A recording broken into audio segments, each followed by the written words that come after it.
Sejam bem-vindos. Vamos aprender ouvindo e acompanhando a palavra do Deus Altíssimo, que é o Filho amado, o nosso Senhor. Em Apocalipse 19 versos 12 a 13 fala que ele se chama a Palavra de Deus. Estarei colocando vídeos com as notas abertas. Por favor, pause o vídeo para ler as notas. Estou utilizando a versão Bíblia Livre para Todos. Eu pretendo colocar capítulo a capítulo de Mateus até Judas. Gálatas, vocês perderam a cabeça. Quem os enfeitiçou? A morte de Jesus Cristo em uma cruz foi claramente apresentada a vocês. E, por assim dizer, vocês viram Jesus Cristo na cruz. Então, digam-me, vocês receberam o Espírito por seguir a lei, ou por colocarem a sua fé no que ouviram? Vocês realmente perderam a cabeça. Vocês começaram vivendo no Espírito. Agora, vocês realmente acham que podem se tornar perfeitos por seus próprios esforços? Passaram por tanto sofrimento por absolutamente nada? Isso tudo foi realmente por nada, não foi? Deixem que eu lhes pergunte uma coisa. Deus lhes dá o Espírito, e acontecem muitos milagres entre vocês, por seguirem a lei, ou por vocês crerem no que ouviram? É exatamente como Abraão, que creu em Deus, e foi considerado como sendo justo. Então, vocês deveriam reconhecer que aqueles que creem em Deus são filhos de Abraão. Nas Sagradas Escrituras está previsto que Deus tornaria justos os não-judeus que crescem nele. O Evangelho é revelado antecipadamente para Abraão por meio destas palavras: por meio de você, todas as nações serão abençoadas. Consequentemente, aqueles que creem em Deus são abençoados juntamente com Abraão, que acreditava em Deus. Todos aqueles que confiam na obediência à lei estão sob maldição, pois as Sagradas Escrituras dizem: malditos estão todos que não obedecem cuidadosamente a tudo o que está escrito no livro da lei. Claramente, ninguém se torna justo diante de Deus ao tentar obedecer à lei, pois o justo viverá pela fé em Deus. Assim, esse tipo de obediência à lei não tem nada a ver com a fé em Deus, pois está escrito: viverá aquele que fizer tudo o que a lei exige.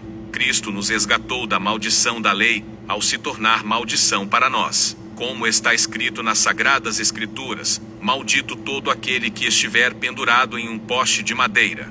Deus fez isso para que, por meio de Cristo Jesus, a bênção de Abraão pudesse se estender para os não-judeus também, e para que pudéssemos receber a promessa do Espírito, ao crermos em Deus. Irmãos e irmãs, aqui está um exemplo da vida cotidiana. Se um contrato é preparado e aprovado, assinado e carimbado, ninguém pode ignorá-lo ou acrescentar-lhe algo. Assim sendo, as promessas foram feitas por Deus a Abraão e ao seu filho. Não se diz filhos, no plural, e sim, no singular, e ao seu filho, significando Cristo. Deixem-me explicar. A lei, que chegou 430 anos depois, não anula o acordo anterior que Deus fez, e não quebra a promessa. Se a herança tem origem no cumprimento da lei, então, ela não depende da promessa. Mas, Deus, em toda a sua bondade, deu-a para Abraão, porque havia prometido. Então, qual é o sentido da lei? Ela foi acrescentada para mostrar o que é realmente a transgressão, até que viesse o descendente de Abraão, ao qual se destinava a promessa. A lei foi estabelecida por anjos, pela mão de um mediador.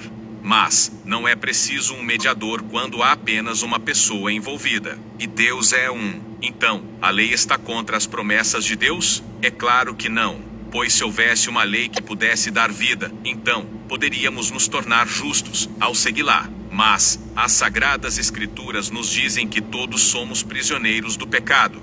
A única maneira pela qual podemos receber as promessas de Deus é crendo em Jesus Cristo. Antes de crermos em Jesus, estávamos sob o domínio da lei, até que esse caminho de fé nos foi revelado.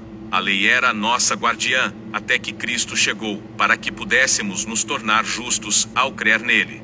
Mas, agora, esse caminho de fé em Jesus chegou, e nós não precisamos mais da lei para tomar conta de nós. Pois todos vocês são filhos de Deus por meio de sua fé em Cristo Jesus. Todos vocês que foram batizados em Cristo se revestiram com as características de Cristo.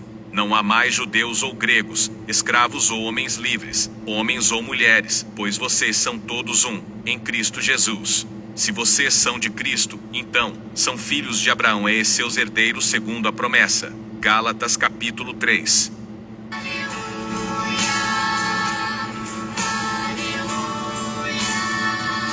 Yahvé, Deus Altíssimo, no poder da tua palavra, seu Filho amado, o nosso Senhor, nos abençoa e nos guarda, nos ilumina e nos guia por um bom caminho.